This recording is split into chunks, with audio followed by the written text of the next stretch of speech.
And Cheslin Colby does it again. Nearly the same place, 2018, the same field, and he runs 70 meters and he scores. And then winning contestables, and like you mentioned, the quality of Marnie's kicking in those contestables. I trust people who doubt me more than I trust people who clap for me, mate. Well, So- on that basis, I just need to tell you a few things.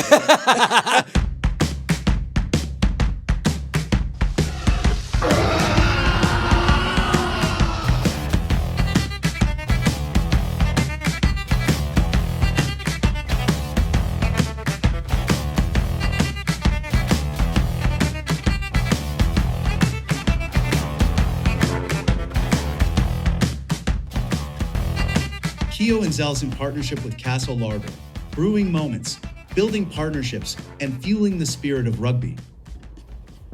Hi, Zels. Hi, Mark! You still look a bit tickled from Saturday. Mate, the caffeine has worn off. It has, eh? It took about 48 hours.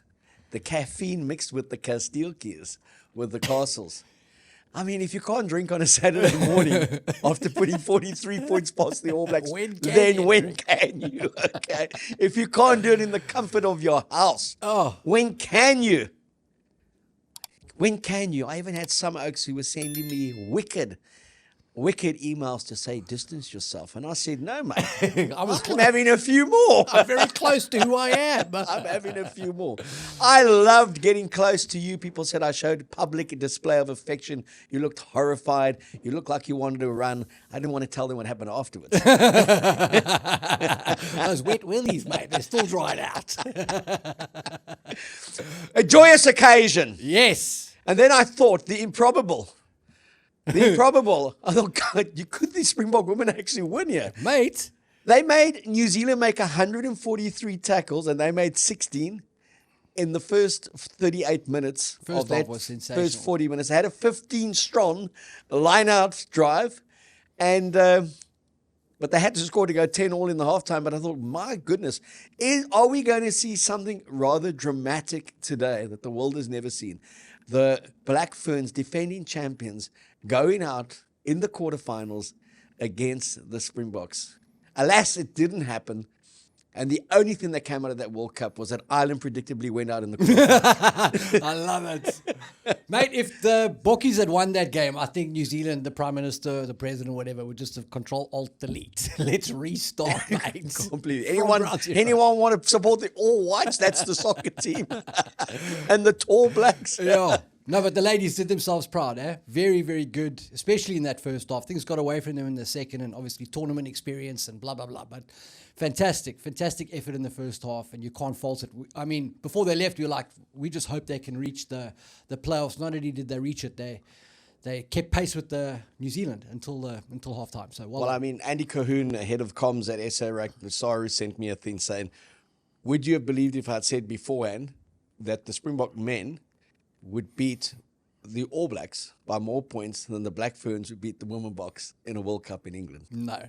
No, and collectively we still won that game when you put the two together. Wow.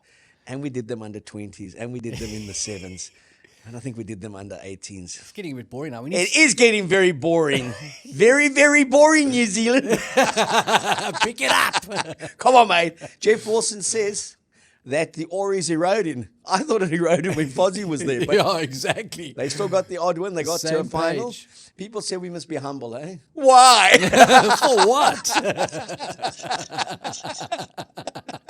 I've waited my lifetime for 43-10. No, I don't think anybody needs to be humble, mate. You need to enjoy this victory. Soak it up. We've had plenty battle scars against these guys. You know the record better than anybody else. These things don't come round. This is it. This is the best it's ever been. Go out and enjoy it. This one was, everyone talks 57-0 in Albany. This one reminded me more of the 57-15 in Durban. Because in what way? In that it was 22-12 with about 10 minutes to go. Right. But it should have been 42-12 at that time. Yeah. And then they just scored and scored and scored. Another 10 minutes, they would have got to 80 points. Yeah. Another 10 minutes, we would have got to about 60. Yeah. When a team's gone, they're gone. Yeah. And we were running rampant as the All Blacks did that day in Durban. And we did it in Wellington, which is become a home ground for us, for Rassie Rasmus. That's 2 wins and a draw in 3 attempts since 2018. Brilliant. But an absolutely fantastic result, and we will dine out on this one till the next World Cup. At least. At least. Forever! No, it was so lekker, man. Ja. Dit was baie lekker geweest zelfs. Dit was, ja. But, Hey, Zels, I've been working on that for weeks. Zels, you know, it's an Afrikaans gesê. By mistake. Yeah, you know, it's an Afrikaans gesê. Big head, ja. We got some lekker segments that we're going to include. We do talk a lot of rugby, but we also have to pay the bills because you oaks don't pay it for us. Correct. The Sharman Corner. Ja. Now, the Sharman Corner, the Red Army cares, is dedicated not to Shami, to Malcolm Marx. What a legend. He made a boy's dream come true. Jan Nathan Jonker, we spoke about him at length last week. A New Zealand, a South African Kiwi, cancer survivor, 2023. He was diagnosed with cancer. He's fought hard in the last 2 years. He's in remission. He hopes to ring the bell January 2026. As we said, we got a hold of Mark Alexander, the SA Rugby president. He met with Benson, the dad. He met with Jan Nate and the family, got them 4 tickets to the game. But more than that, he arranged for them to be at the captain's run, where Malcolm Marx came over and finally gave the boy the handshake he said he hoped he would be able to do 2 years ago. And then even more than that, after the captain's run, Mark took a ride home or back to the hotel with the Jonker family. Just incredible stuff from the SA Rugby president. And arranged for Malcolm to be there. And Malcolm gifted Jan Nate his entire playing strip from the Auckland Test. Jersey, shorts, socks, and I think, and boots. I mean, just what an incredible gesture from Malcolm Marx. And then after the game, the dad sent us a message and a video to show him seeking out the boy, Nathan, in the crowd, Malcolm Marx, and coming over, giving him the thumbs up. What a legend. So what a weekend for that. And that's from a Kes lad. Back-to-back SA schools. He is one of the icons of Kes. Different to Shami. Slightly. One of the icons. And I do know that he could have a corner named after him called the Malcolm Marx Corner. Nice. But, yeah, Sharman, our man up in Johannesburg, in Gauteng, Malcolm Marx did you and the Red Army and the Kes All Boys Club. He did you guys so proud in this last week in Wellington. So, to the Jonker family, enjoy your citizenship, but good to know you've chosen the right rugby team. They wear green and gold. And talking about wearing green and gold, Zels, we are going to get to the MVP player of the test, which was voted for by everyone who goes onto SA Rugby magazine, who voted for their player. And it's brought to you and it's powered by Auto and General. This is brought to you by Auto and General, insurance with readiness for all life's tackles. And was it a surprise? No, not at all, mate. Old Gaza was 53% winner, I think, in the poll. Clear out-and-out favourite. The fans really rallied behind him. He had a hell of a game. Really made a name for himself at 12 this week, given the opportunity at last. I thought he thrived in that position and obviously then moved to fullback when Rassie went off. But fantastic performance, adds a real tactical layer there at 12 with his skill set. And I think he really enjoyed playing alongside Sasha and Kanan. So had an absolute blinder, was the MVP voted for by the SA Rugby Mag readers, and rightfully so, was the MVP of the game as well. He was the man of the match.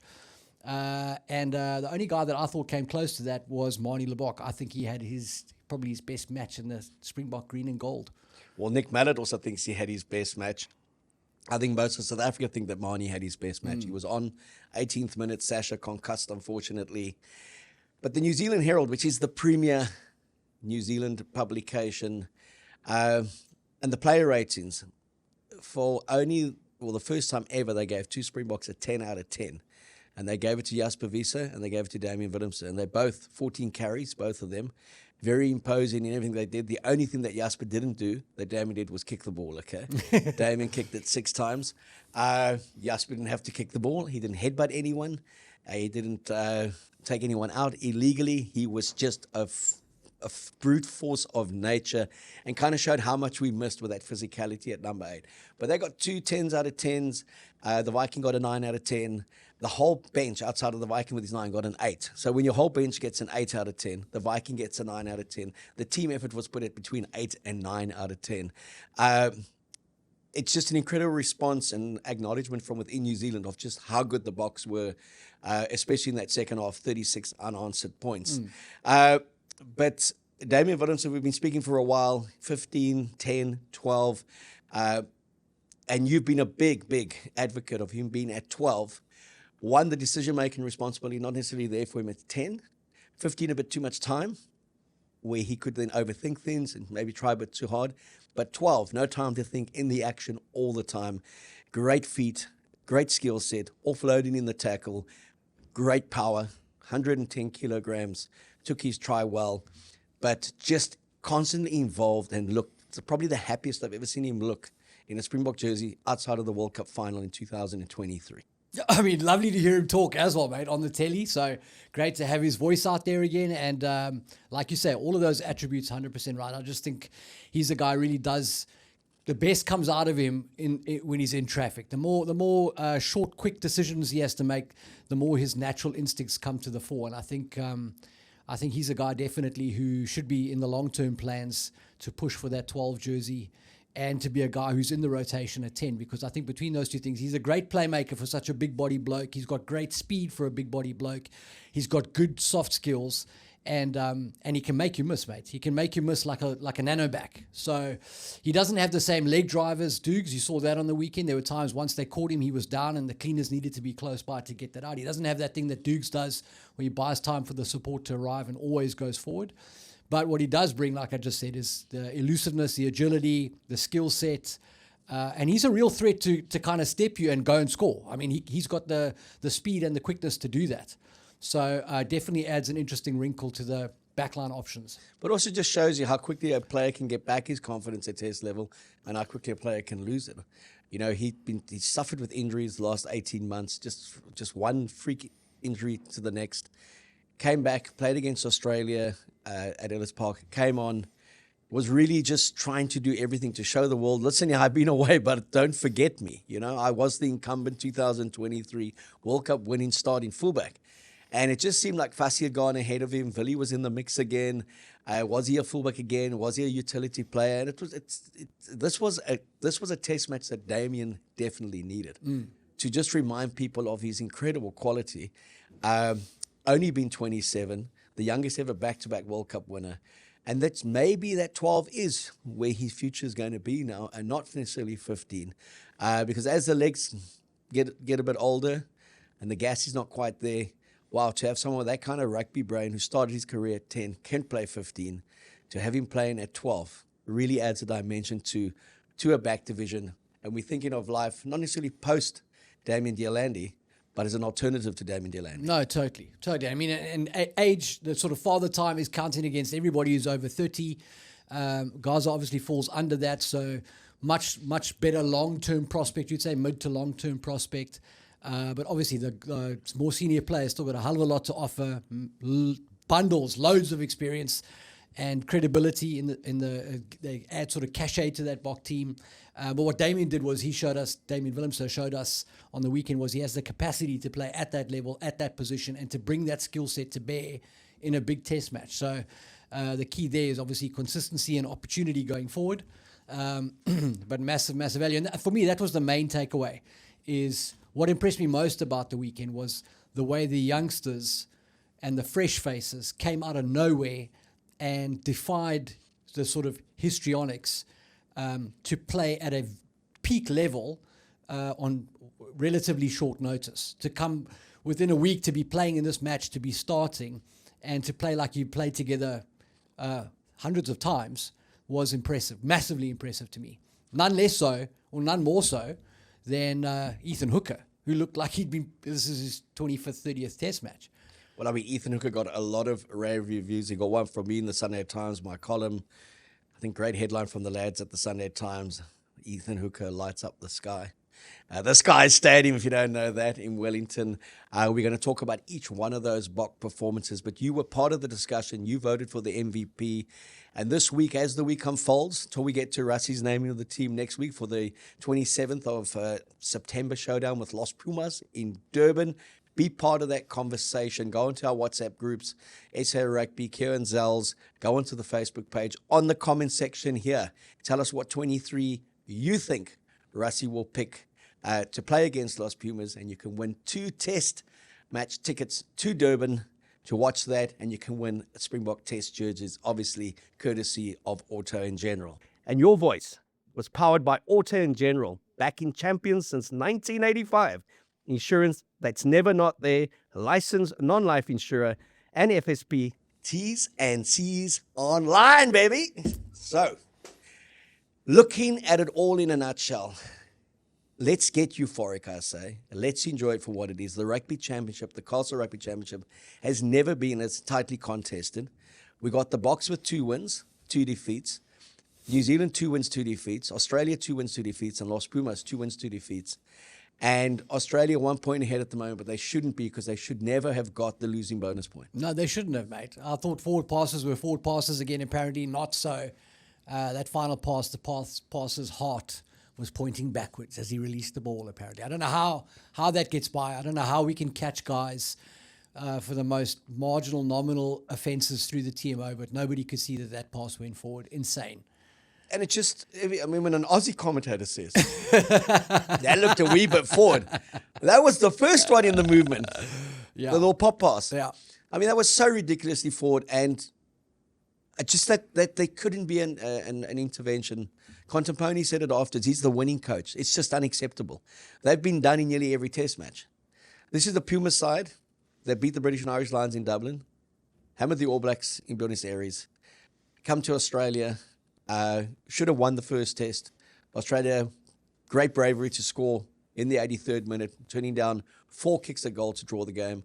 And then 28-7 down at one stage, came back to within 2 points, 28-26. Again, the Aussie side chain, they can't play the last 30. They just fight back by giving up too many points early on. And we're obviously going to speak in greater detail later on in the week and then early next week about the challenge of the Pumas. Yeah. But when they're at their full complement, unlike the weekend side they played against England at home in those 2 tests, they are now in that top 5, top 6 bracket, maybe even top 4 bracket of World Rugby. Argentina's for real. I mean, they've got tight forwards. They've got real abrasive, multi-skill backs. Like the same attributes that I love about Damian Willemse, you find it in a lot of those Argentine backline players. They're physical. They sort of punch above their weight. Gritty in their mentality. Good skills. Good at contesting. They're up in the air. Good football skills. They see the sort of depth of the field. They know where the space is. And they've got speed. The Carreras brothers are just insane. I mean, like Santiago Carreras for me is in peak form. Chocobaras. Chocobaras, all those guys. So they've got some fantastic players, really good finishers, and they've got them in depth. I think Argentina are a real problem. If they can sort out their discipline and stop giving away silly sort of foul play infringements and things, unnecessary penalties, not the kind where there's a chance that you're going to win a turnover, I think they could totally be contenders. They're finding their groove in that respect. They really are a threat now. So, I mean, I had Argentina to win this week. I had them to win last week as well. And I had them on the handicap for both of those. They were the underdogs. I think they are close. I think Argentina are close. But I think also the great consistency they showed to back up their performance against the All Blacks in Buenos Aires, to go to Townsville and basically be a minute away from winning it, then to go to Sydney, Allianz Stadium sold out, to be 28-7 up, be so dominant. Again, credit to the way the Aussies play. They don't give up under Joe Schmidt. They'll be a real threat for that Bledisloe at Eden Park in a fortnight's time. But there is something cool when the Pumas do put it together and put it together consistently. I would just like to see a bit more oomph from their pack as a collective, because I think their backs right now, on balance, probably the most dangerous and attacking threat in world rugby, the way they play. No, I agreed. I think that tight 5, and I haven't studied Argentina, but I get the impression from Argentina that tight 5 is kind of built for set piece, right? Specifically and almost exclusively. I think if they could find themselves a good ball carrying prop and a sort of power athlete in the second row, that would give them a massive boost. They're kind of, I don't know if they maybe lack a bit of mobility in that front row. Although having said that, Montoya charged down a penalty kick to touch and then collected the ball, beat everybody else to collect the ball and score a great solo try. So they definitely have experience and mojo and grit and desire and athleticism. So, yeah, I think if that pack can just come close to sort of mirroring the qualities of that backline, they're going to be a real force in world rugby. But I mean, the match officiating just there's something has to be done about it. When the TMO is getting so much wrong, and we saw that with our game against the All Blacks, the TMO can spot a knock-on on the 11th minute from Kobus Reiner when the ball is professionally and cynically dislodged from his hands by a Barrett Brothers hand coming through. Now, to see the knock-on, you have to see the infringement of cynical play. The Boks scored from that. So that tells you can give a penalty try because if not possible, it's probable. And a yellow card. Not a mention made of the cynical hand. Everyone just happy that it was a knock-on, which it wasn't. There was cynical play involved. Now, again, this rugby championship could be decided by that forward pass. It could be decided by a try that wasn't given in terms of points differential that should have been given. Yep. It just infuriates me that they continue to get so much wrong and they get so protected by World Rugby. I'm surprised at how World Rugby lacks the agility to absorb the feedback, the overwhelming feedback about the match officials and create solutions. I mean, if you don't have the TMO, the problem is that the refs the whole game and misses a bunch of calls. And then sometimes the team that should have scored the winning try doesn't score the winning try. If you do have the TMO, he misses a bunch of calls. And sometimes the team that should have scored the winning try don't score the winning try. Or the team that should have lost scores the winning try. So there's no difference between those two things. And the one costs you a load of stoppage time and robs you of the opportunity to actually celebrate a try when it's scored because you've got to wait and see if it's going to get rubber stamped. For me, get back to just having the on-field match officials run the game, specifically the ref, keep the touch judges out of it, except in particular cases, and live with how he calls the game, and let's triple the referee's salary so that it becomes a highly sought-after job and you hold them to very high standards. Because I think a huge problem in officiating in rugby at the moment is that the unions are kind of handcuffed to mediocre options because there aren't 10 million referees of quality lining up for these jobs. And I think if you find a way to resource refereeing more, you're going to have more options. There's going to be more competition for those jobs, and I think that competition will create some better results. Well, I mean, we talk about refereeing. We saw what a difference it was from Auckland to the Sky Stadium. Two referees with very different approaches, and reward for South Africa. Reward at the set piece, reward at the breakdown, reward all over. And it just shows you again the importance of the one with the whistle. That 31 is one. Mate, I'm telling you now, 100%. If that was a French referee, I can tell you now for sure, Visa would have got yellow carded at least once in that game. There are 3 instances there where there's a post-whistle or a reckless incident that don't get blown by Nico. If that was a French or European ref, I'm telling you now, that guy is going to the bin. It's at least a penalty, but probably going to the bin. And on both sides, I mean, the shoulder charge from the All Black, Lock, the one who celebrates turnovers. Yeah, Tupou Vai. The one who celebrates the South African knock-on. Yeah. But looked quite dejected at the end of the game, standing behind his own post at 43-10. I think that's what's infuriating a lot of the traditional Kiwis and hardened All Black fans and players, is the All Blacks never used to celebrate the mistake of an opponent like Ben Earls does for England and the Lions. They would just get high on their own brilliance. And they did have some brilliance. 27 passes in a minute and a half for Leroy Carter's try. That was probably the All Black rugby at its best. Beautiful. But then our mate Stecco always asked us for a power play, something that changed the game, something that has sustainability. And for me, 7-0, we've had all the rugby that we've played. We haven't scored. We've turned down 3 or 4 opportunities to kick for poles. They score that brilliant try. You start getting that sense all of a sudden. This is another All Black test against the Springboks where somehow they've withstood that. We've decided to play a different way. And they start opening us up. And they're on their way to scoring. And 14-0, hard to come back from. And Cheslin Colby does it again. Nearly the same place. 2018, the same field. Nearly the same place, and he runs 70 meters and he scores 7 years apart. Significant intercept score. 14-0 becomes 7-all, and from there on in, we're settled, we're comforted. He is my Stecco. That is a great shot. Play of the day, because that play swung the whole momentum of that test match. And that last 55 minutes was all South Africa after that. Mate, I'm not going to add anything to that because that is the perfect summation of it. Definitely Cheslin Colby, MVP, player of the game in that test match for me. I would say Gaza's try was also very emphatic, took a bad pass behind him and then just gassed it, beat two guys, dragged two guys, scored a great try, which I think was a sort of emphatic moment in the game. But definitely Cheslin, completely against the run of play, injected massive hope into the box again and just underlined the importance of defense, you know. We've been playing a lot of rugby in that first half and it was out of defense, basically sidestepping the ball carrier without the ball to coax him into that pass and then just burst onto it and he was gone.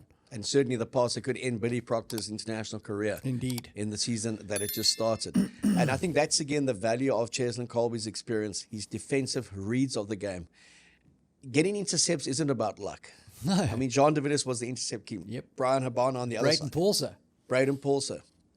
Those guys read the play so well. And if you actually see that intercept in super slow motion, it emphasizes just how brilliant it was in normal time. Totally. Because there were 5 things he was thinking about at that stage. And he had to have the composure to catch the ball and take off and score. So Cheslin Colby, I mean, just wow, what a return to Wellington for him. Thought he was outstanding. Pity about Fussy going down. Ethan Hooker, we raved about him when he got selected. Is it win or send to his best position? I'm happy for him to start on the win at the moment.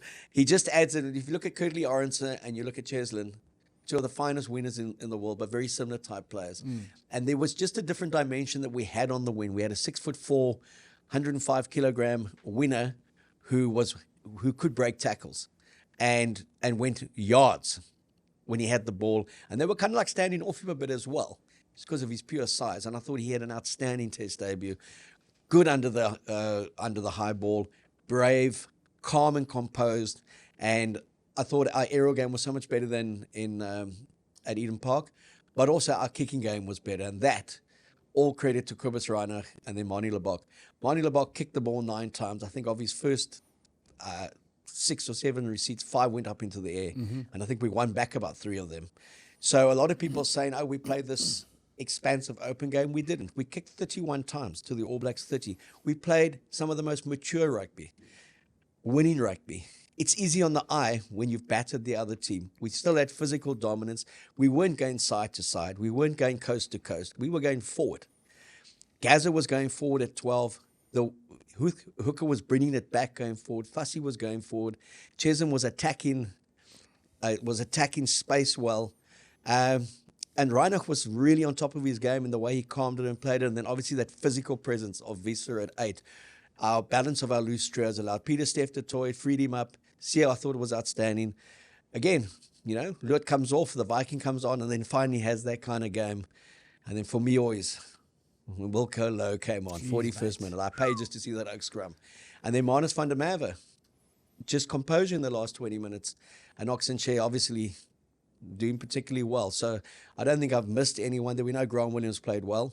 Massively underrated performance from Grant to come off the bench, play 2 positions, massive effort on defense, just great. Yeah, Fabulous. I mean, and his win defense, when there's 2 tackles on Will Jordan, even the pace that he injected, they say is the fastest in the team. It's like there just wasn't anyone to question of having an indifferent game or a poor game. I mean, I fell for Sasha on the field just for Obviously. 18 minutes. Yep. He overkicked the 1 penalty kick forward for touch, but look comfortable. They all look comfortable. And in the pre-match as well, I saw an interview with Ethan Hooker, and he's like, I've been playing this game since I was 10. What changes on the field is the crowd in terms of it's not my backyard. But nothing else changes, he says. So whether you've played 100 tests or 1, you still got to go out and play. And I loved that attitude of his. But the thing about him, I mean, that's not just words. That really, you can see it in his play. That's who he is. And I think, you know, that's what really stood out for me. Aside from his physicality and his skills, and, you know, he's obviously a very gifted player. It's just how, it's almost like it's inconsequential, you know, what's happening, where he is, the context of it. I mean, the way the Boks started there, Fussy winning the tap down and the Boks just giving it full throttle on attack, throwing some slick passes, running some great lines, offloading. Then the ball comes back to Sasha. He's got it for 0.1 seconds before he snaps the cross kick. And it's perfectly weighted and lands directly on top of Ethan, who goes up, catches the ball, looks to offload it. I mean, there's probably more skill in that first opening salvo from the Boks than probably throughout the sort of 2003 season. So it was amazing. I mean, some really amazing rugby, and it showcased the skills of those players you just mentioned now, all of whom played out of their socks. Kane and Moody had a big game.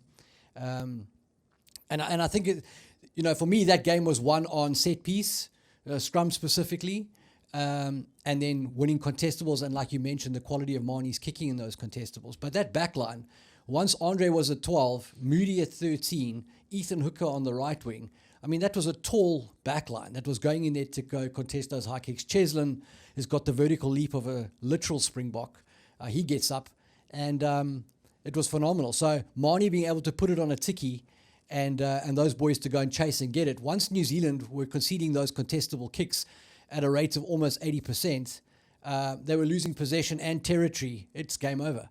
But we talk about the weight of expectation and being spooked, and I felt that, New Zealand played on adrenaline at Eden Park to protect that record, 50 unbeaten tests, now 51.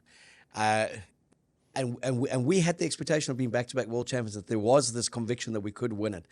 But I just felt in Wellington, the All Blacks could never replicate that kind of go to the gutter emotion, raw emotion.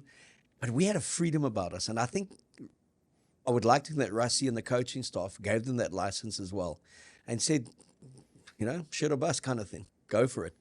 Don't walk off this field and tell us you haven't played your natural game. And I think with those selections as well, he was willing to take 20 points if he had to, but felt he had picked a team that could give them 20 or 30 points. And that's the thing with Russ, right? So when he gambles and gets it wrong, we criticize him. And when he gambles and gets it right, you've got to give him his credit. You've got to say that's amazing. You had the balls to do that, to pick this team, overhauled backline, no cohesion, relative inexperience. And look what the result is. You have to credit the head coach and the management team for turning it around. But again, it comes back to that backline could only function because that Bok pack function individually and as a collective. And that backline operated with some very good front foot ball from the beginning. Pack was outstanding. I mean, if you compare the ball that Reinach was getting to what Grant Williams was getting in Eden Park, I mean, it was 1 foot forward, hoof it, and chase. And our chases were outstanding. And the key was to get 2 scores ahead of New Zealand, because it was the first time on the tour that they were put under pressure. When Williams scored 24-10, they had to start playing. And then they started playing like we saw in Buenos Aires, and we've seen countless times when they have come to South Africa, they start playing behind the gain line, they start playing coast to coast, and they start throwing the speculators. And our suffocating defense was there. So 6 tries, 1 disallowed from us, but it was the physicality, it was the crunch in the collisions. We played very good, typically strong and intelligent Springbok rugby that was played by Nick Mallett's team when they retired half their French side in Paris, 52-10. That was played by Caro du Plessis' team, 61-22 against Australia in Pretoria. We've seen these kind of performances, the 45-7 against Argentina in Nelspruit to win the game, the 26-10 against New Zealand in Nelspruit. We've seen the Boks do this before. Yep. And it's not something for us to be shy about. We do have great players. We don't have to play like New Zealand or Australia. Spot on. We have the pack. It's about kind of giving them the combinations to thrive amongst each other, and then giving our 9 and 10 the license to play the game they see fit, but to give them different options. And what I loved about Marnie coming on, that game was suited to his everything that's good about his kicking game. And he played with a freedom, which I enjoyed.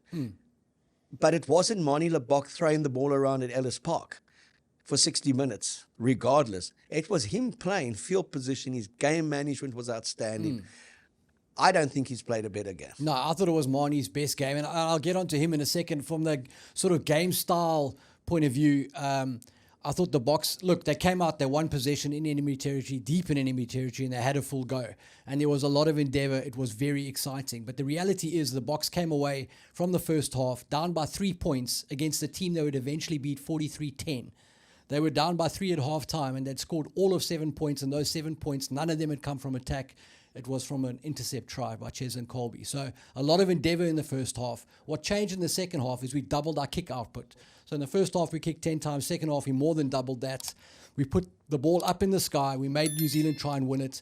Obviously, somebody had spotted that these guys are not looking confident under the high ball. We had the perfect guy for kicking those kicks in Manie Lebok. And Manie Lebok wasn't playing fly half against Ma Nonu and Ben Smith and Conrad Smith and those guys. He was playing against Billy Proctor and some other guys. And so we took full advantage of that situation. Tactics were on point. Like I say, doubled our kick output, won those contestables, so we had possession and territory, and then their line-out just went home about 20 minutes early. And you put all of that together, you're winning contestables, you got possession, you got field position, and every time you kick the ball out and it's their line-out, it's your ball. Game over. And again, I think people also need to recognize certain teams have improved. The game has improved. The game has got tighter in terms of the top nations. Sonny Bill Williams said that when they lost in Buenos Aires to Argentina. Maybe Argentina's just got a hell of a lot better. Exactly. And we haven't necessarily got that much worse. Exactly. It's just the world has caught up with New Zealand. And New Zealand is missing 5 or 6 of their big guns who are playing overseas, who are ineligible to play for the All Blacks.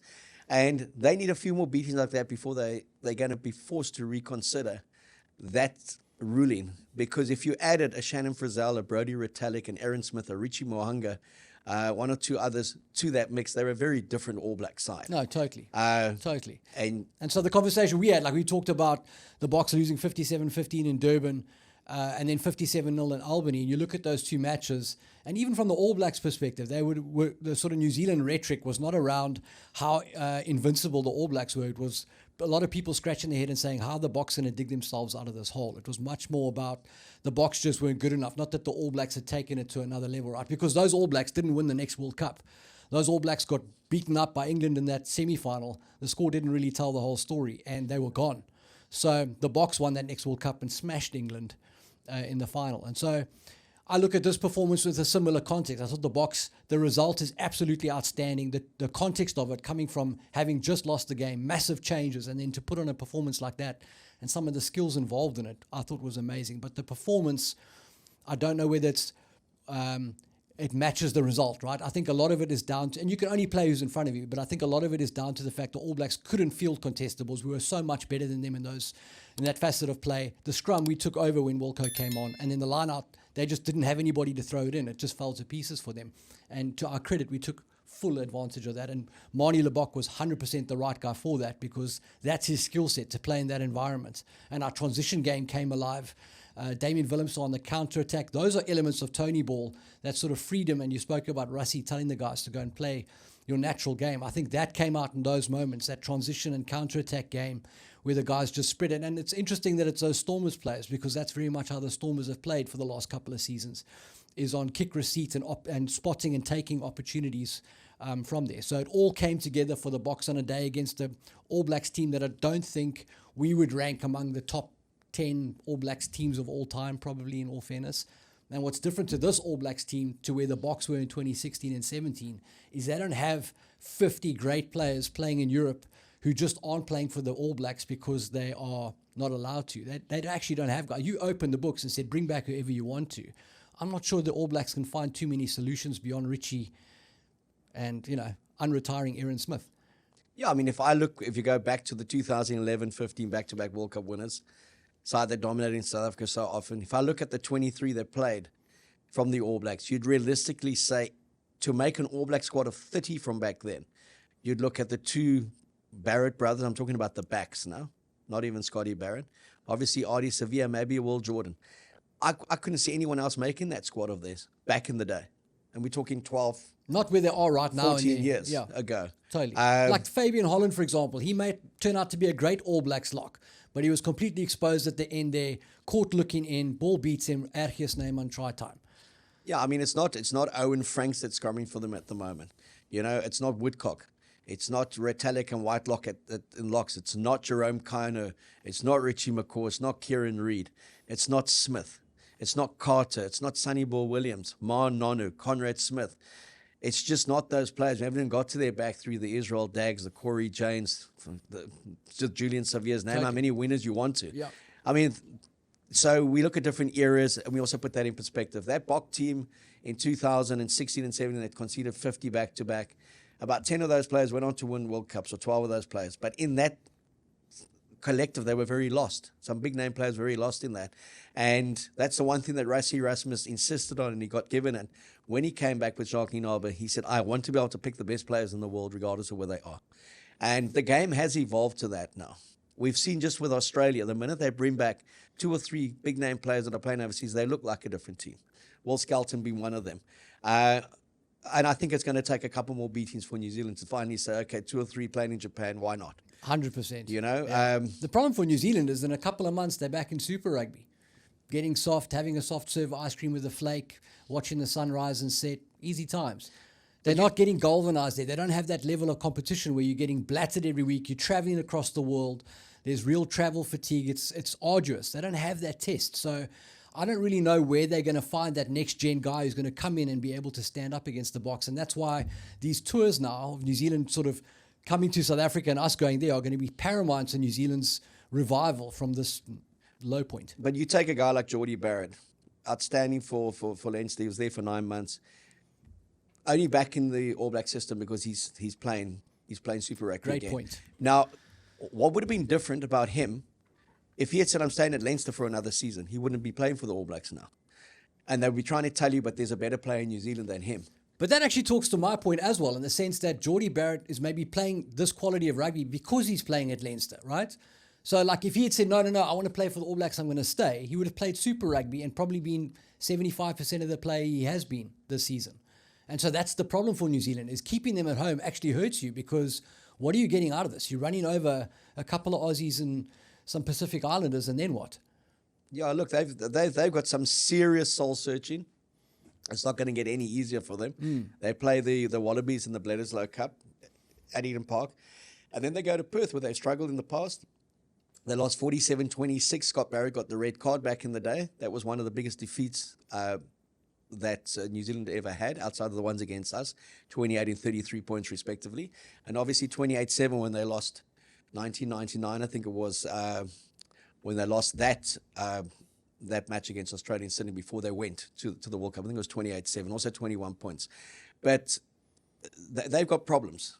But we will only have to see how big their problems are when they come on the greatest rivalry tour next year, when they're going to be here for 2 months. We don't seem to have as many problems. We've got big problems, mate. We've got to choose between the very best players in the world and almost the very best players in the world now. You know, but it also showed, though, if we're 5% off our game, as it was in Eden Park, we can look vulnerable. What pleased me the most about the Wellington performance was we've been waiting for a Bok team to unleash itself on the All Blacks specifically and really put them away. And we thought that was going to come after Nelspruit. The 26-10 victory, Fozzie playing for his life, the players playing for their life, and we concede 4 tries to 2 and we lose at Ellis Park. But there was no feeling sorry for anyone in Wellington. This was really such a cool performance from a youthful Bok team with plenty of experience, though, in terms of the test caps that they had had. Yep. So if you look at a Sasha and you looked at Kanan Moody and a Damien Williamson, they'd been around for a while. Yep. You know, with Kanan Moody and Damien Williamson World Cup winners. So it wasn't that they were inexperienced. Totally. It's just that there's some great players in combinations. Even more experienced who have players. been playing there since 2013, since 2014. Yeah. And speaking of those players, Jesse Krill was one of them. And he's been captaining the Boks. He's been outstanding the last 2 years. But I remember him having a horror, under Hanneke Meyer, a horror performance on the win where he had never really played. Yeah, I remember against the Pumas in Durban, 2015. Shook everything up for us because we lost that World Cup year. And so it can happen. And Durban is a bit like Wellington for us. We haven't always been as fantastic as we should be. But Durban is where it's all going to happen with Butchie. With Butch James and Avant. Because think about that. These guys were so cool in their predictions.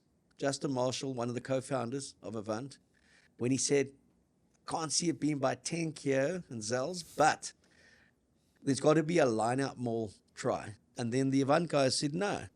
Take the women's game and the men's game, and in any of those games, if there's a line-out maul try, you get one on us. What you buy, you get. 18 tries, mate, on the Saturday. a 15 strong women's Bok line out.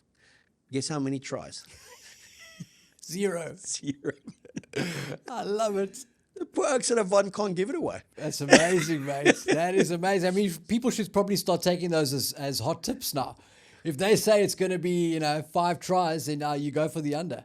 So, Butchie has sent us yes, he'll be sending us a video that we'll be playing, obviously, on Thursday, but he sent us a little something, a little scripted readout. And it says, guys, the Rugby Championship is wide open. Thanks, Butchie. And I've made a prediction designed to make you a winner. The Boks are going to score 2 tries or more against Argentina on the 27th of September. So you buy your Avant Cape brandy anytime before then, online or in-store, and you enter via the link in the bio. If the Boks score just 2 tries, we will match your purchase. He says, purchase a bottle of Avant Cape brandy by this Saturday, the 20th of September, using the promo code, the one and only promo code, uppercase, Keo Zels, and you'll be entered into the draw to win 2 tickets to that match on the 27th. It includes travel, accommodation, and drinks. And he puts there in big, with me the night before. So as I always say, you may not make the game. And he says, it's never been easier to have one on me and have a few more with me, which he has made it so easy now. Boks win 9-6. Yeah, one of those terrible 13-6 games is a monsoon, basically. Durban, not tonight, guys. So, look, a line-up maul driving try, All Black Springboks, Black Ferns, Women Boks, and there's 18 tries scored. There's not one. That is incredible, mate. I would have bet the house on that one. No, that was it's just amazing. So kind of give that a bit of support as well. I mean, that's really a giveaway from Butchie. So thanks for that, Butch. And whoever gets to win that prize is going to have a special night with Butch James in Durban. As they say, any night with Butch is a special night. Looking at the Rugby Championship, we're going to speak in greater depth. Rassie is out. Lut is out for now. A few more injuries. The attrition rate is high in this competition. Jim Hamilton said, finally, the Rugby Championship can be considered to be up there with Six Nations. Excuse me? With Scotland, Wales, and Italy. Wow. Excuse me? Wow. Yeah. So this is the best Castle Rugby Championship I've ever experienced since Argentina's coming to it. Yeah. Yes or no? Yeah, no, look, it is. I mean, in terms of if you're a neutral and you look at the competition standings after 2 rounds, you're thinking, hang on a minute, what's going on here? This is exciting stuff. So, 4 rounds, right? Where are we? Yes. So, 2 rounds to go. Argentina in Durban, and then in Twickenham, it's wide open. And I think this is exactly where the Boks like to be, 2-2, they can win it, but the sort of odds are stacked, and you're thinking, okay, we've got to come out and play our best rugby every week, and there's doubt. People doubt whether we can do this. I think where the Boks, there's room for improvement for them and for growth is to get back to that place where they are the favourites coming into the competition, and they win when they're expected to win, and they give it a good tonk when it's supposed to be close. I think this is exactly the kind of place that the Boks have always thrived in, right? Backs to the wall, it's neck and neck. Who's going to go get that trophy? That kind of wakes them up. And brings the competitor out of them. So as much as I think Argentina are slippery customers and Durban is a tricky place to win, and then there's the anomaly of flying to London to go play them again, I do think the Boks have kind of got the bit between their teeth now. And as much as Rassie's going to make changes and things, I think the focus is going to be singular. A lot of critique has come from you and Tony Ball. But that wasn't Tony Ball on Saturday. That was good rugby. And Tony Brown was a part of that good rugby. Exactly, mate. And Tony Brown, I think we've said from the outset, is an incredibly talented attack coach, one of the best in the world. We've been shouting from the rooftops with our kind of color coding to Rassie, just get more balance into the game. Yeah. So for those who condemn you, Zels, and there are plenty, they are a lot, and I think unfairly. There's brother. no unfair. I trust people who doubt me more than I trust people who clap for me, mate. Well, So on that basis, I just need to tell you a few things. I'm in a very comfortable space, and I get what they're saying. And when you're, like I keep saying, when you're a casual fan and you're not plugged into this, you kind of take the headlines, right? You don't read the whole story. So I can see where the perception is. I'm very much against the Boks playing 100% heads-up rugby, play from everywhere, the stuff that you see at the schoolboy level. And I don't think that Tony Brown necessarily believes in that. But I do think that in rugby, it's very difficult to be conservative when you need to be conservative and to be liberal when you need to be liberal, because it's very difficult for players whose hearts are pounding. This is their job. They're explosive athletes. To find that balance with a lot of decision makers, especially young ones, at that test level is tricky. And so the stats tell you that the shortest route to victory is a more conservative route. It may not always be as sexy. Sometimes you can overdo it and you get boring rugby and you win, but you can win beautifully like they did on the weekend. And I'm very much for what they did in that first 20 minutes is great. You just got to punch it in and score. So that beautiful, all-out, expansive rugby that they played within 30 meters of the line, more power to you. Make it happen. I love Sasha's passing. I love the cross kick. I love the offloads. All glorious, but you have to score. But you talk about the intelligence of a game. You know, the fastest route is the straightest one as well. A lot of the comments that I read, and I love reading people's opinions, and because it kind of tells me what's out there. It tells me how much abuse we're going to get when we go to Pick and Pay, or we go into Tops to get a castle. Another 6-pack for you, you bitch. It's another 6-pack for me. You guys said that only won by 10. What do you say now? I said they won by 33. What do you want me to say, mate? You said they won by 10. They lost. What do you say now? Well, they lost, man. It's like not Nostradamus, but we look into that little crystal ball. But if you look at very good and effective Bok rugby, Test rugby is a different animal. So we see our schoolboys and our under-20s. Then we watch a Currie Cup, and it's looking magnificent because you've said it, strength v strength. Then it comes to the playoffs, and the big dogs who are left, like the Lions, stick their whole URC team. The Lions, our worst-performing URC team, puts nearly 70 points past a very impressive Bull and Currie Cup team, which again shows you the discrepancy in standards. Then we go to a test match, and it's like, how come those guys aren't doing it at a test level? Because maybe some of them aren't good enough. But then we are judging the situation. Why can't teams play like that team? Because they can't, because they'll get smashed at another level. And we did that talk at Pazula a couple of months ago when people said, why don't they play like those schoolboys? Why don't we do this? And I think your response was, because we're not at school. Yeah. If you want to repeat, what did you say professional rugby was? Yeah, it's on another level. The margins are much narrower the higher you get up. So if you look at that race that Brian Abana did against the Cheetah, right? I think that thing went viral. It went all over the world. Everybody watched it, right? And what happened was the Cheetah spotted Brian, a massive lead. And the exciting part was Brian's going full speed, one of the fastest Boks ever, and the Cheetah reels him in over time. It's thrilling to watch, right? It's a lot different when you watch an Olympics 100-meter final, right? Nobody spots anybody any space. Nobody's trying to entertain you by saying, hey, look, I can reel them in, because the margins are so narrow there. And if you don't start well, push in your start, push through the middle, and push to the end, you've got no chance of winning. And that's Test rugby. You got to play it at 100% win rate from the first to the final whistle. And at schoolboy level, you've got a big bloke who plays 12, a big bloke who plays 8. Whenever you get the ball, you find them, you give them the ball. They run through 3 tackles from little Johnny, and then they offload, and the winger scores in the corner. And people say, why don't we do this at test level? Well, we don't have a 12 and an 8 who's going to run through 3 players every time they touch the ball. And that's the difference between the levels of the rugby. And the other thing you said as well is when it comes to professional rugby, it's all about one thing, it's the W. It's the winning, mate. That's all if that you counts. don't win, precisely, you don't profit. And we've seen that in a fortnight in this country. We lost at Eden Park. We saw the response.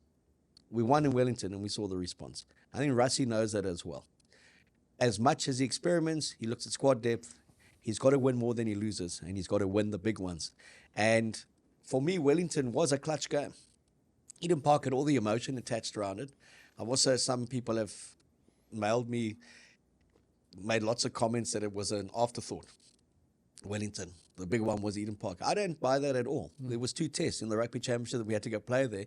And if you had asked us, will you take a 1-1, we would have said yes. Absolutely. Given we had won 4 out of 29 since 1994. Spot on. So that's now 5 out of 30. Okay? Mate, if we knew 43-10 was coming, we would have taken a 25-point loss at Eden Park with a bit of a smile, knowing that this massive victory was coming. I mean, it resets the season, doesn't it? Yeah, and the last thing on the Currie Cup before I want to get your thoughts on a few things about the Boks is there should be, and Gavin Rich wrote it in his column, I think, for Business Day, there should be a kind of tournament rule that says if you haven't played X amount of league games, you can't play in the playoffs. Because you can't just take your whole URC team and put them in semi-final. Yeah. And now they play in the final. Yeah. And they win it, and we've got a trophy. I think it's so unfair to the competition and what you're trying to do with that competition. Your thoughts on that? Yeah, look, I think Nas hit it on the head. He said the SA Cup team should carry their points into the Currie Cup, and the South African teams, the URC derbies that they play there, they should carry that into the Currie Cup. That's your top 8 teams, and you play that thing with your box available, hopefully, for a large chunk of that tournament. But you can't have a situation, or you got to go the other way, and none of the box play in the tournament, and you just play it all the way through to the end. But in terms of the commercial interest in that, I think probably the first option's the better of the two. Yeah, to me, the URC players shouldn't be involved. The only involvement is if you want to have a guy have a run because he's been injured. But there's also a restriction on how many get picked. You can't have a team, and I feel for Boerland. They were amazing. They were a minute away from topping the log, and they lost through a SEA penalty against the Sharks. They came back and played the Stormers URC team, and then went and and got pumped after a brave 40 minutes, and then went to Ellis Park and played the Lions URC team. But again, it gives us perspective of we see that Currie Cup, and it looks wonderful, it looks great. Because for what it is. But then you go and play in a higher division and it doesn't look so good. Another level. Yeah, I mean, I flicked through that telly. Every time I changed channels, there was another try being scored by the Lions, and that's not good for that tournament because people then start thinking it's Mickey Mouse, where it shouldn't. It's strength versus strength there and accept it for what it is. Agreed. When you look at the box setup, Rassie was asked that question. He kind of just swatted it off. It's not the changing of a guard. No, I wouldn't say it's a changing of the guard. I think what sort of did crystallize in everyone's mind is that, like I said earlier, these players have the capacity to do it. So, a lot of it is, we think this guy's got great potential. We think that guy's got great potential. Hooker's got great potential. But the Hooker, Moody, Gaza, Sasha, and the rest put it together and actually delivered an epic, historic victory against the All Blacks in New Zealand. That kind of sets the benchmark, right? So now okay, this is our capacity in these players. So now Damien de Allender and Jesse Kriel are not sort of battling for that 12 and 13 jersey against Willems and Moody, who people think have the potential to do it. They're battling against two guys that have beaten the All Blacks to a record score in New Zealand. And I think that creates real competition in there. Not that there wasn't real competition before, but Rassie will have tape now on guys actually performing in those jerseys. And hopefully he continues to be brave with his selections. For us, my view last year was that we needed to start trying Damien at 12. We needed to start seeing Kanan at 13 and more of it. And I think that's where the opportunity is. I think we need to play the hot hand, but have opportunities for the guys to get game time in those positions and prove whether they can sink or swim there. I think for too long it's kind of been, we've had the incumbents, the 2-time World Cup winners, and then we've had like an exhibition game where we make a raft of changes, and then that team doesn't perform, and it's like, okay, back to the incumbents. This kind of resets that process a little bit because these guys have now won, so what's the plan going forward? The other thing there is how quickly the public wants to just discard a player. Jeez, mate, it's horrifying. So Moni was never to be picked again. Now Polo's never to be picked again. Exactly. Sasha, now there's question. Like, we have 3 very good 10s. All 3 are going to play. The key there is understanding why you're playing them and giving them sufficient game time.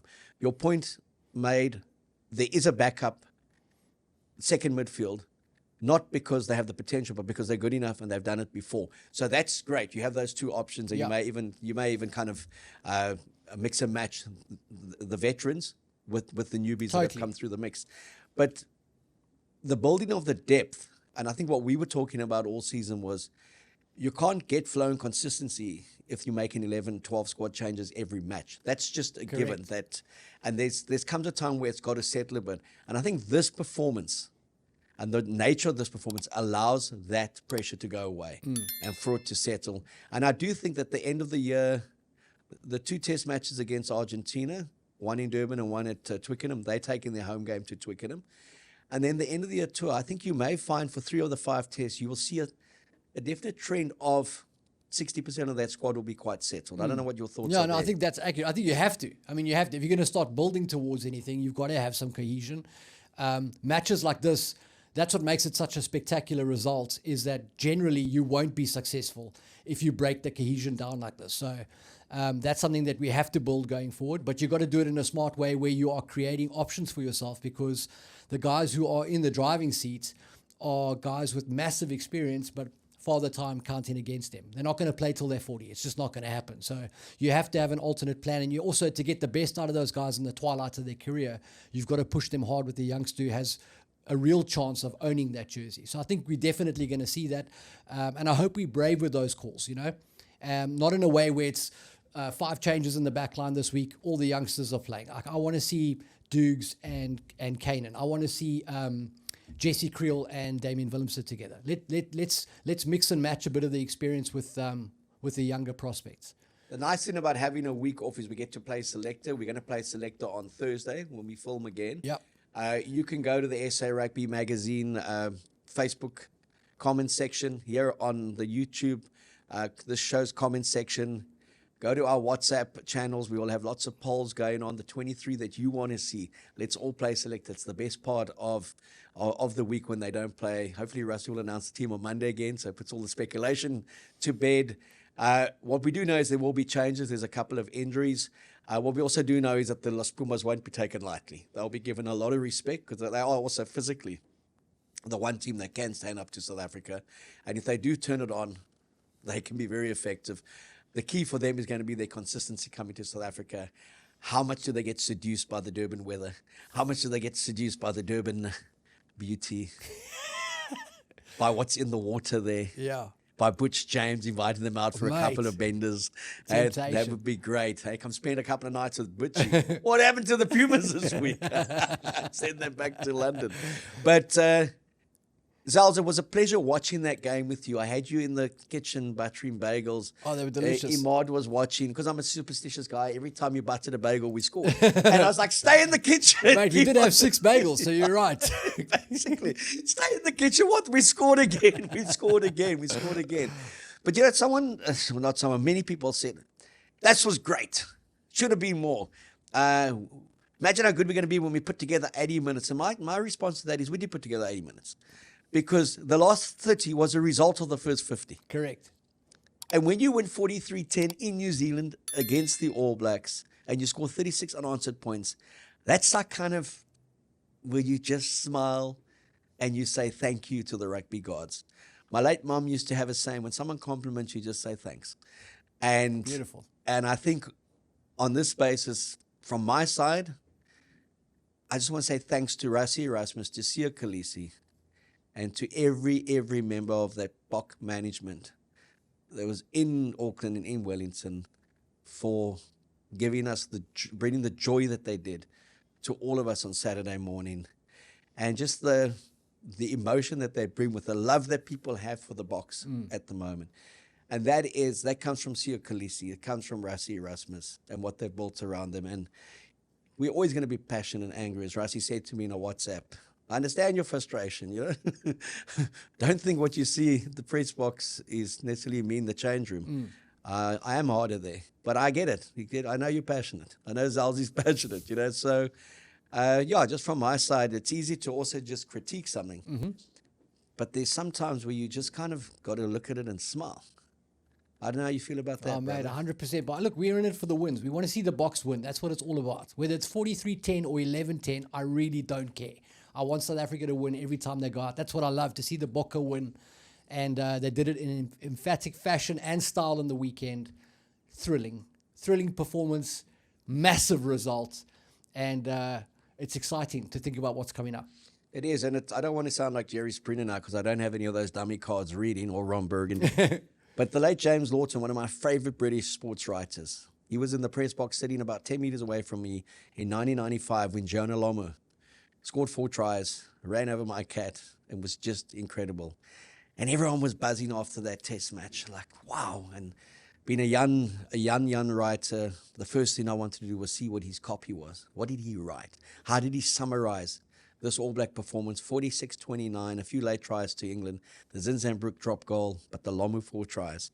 And his intro was, some moments are not for analysis, but mere wonder. And that's how I felt on Saturday morning at around 11:15. Keo and Zels in partnership with Castle Larder, brewing moments, building partnerships, and fueling the spirit of rugby.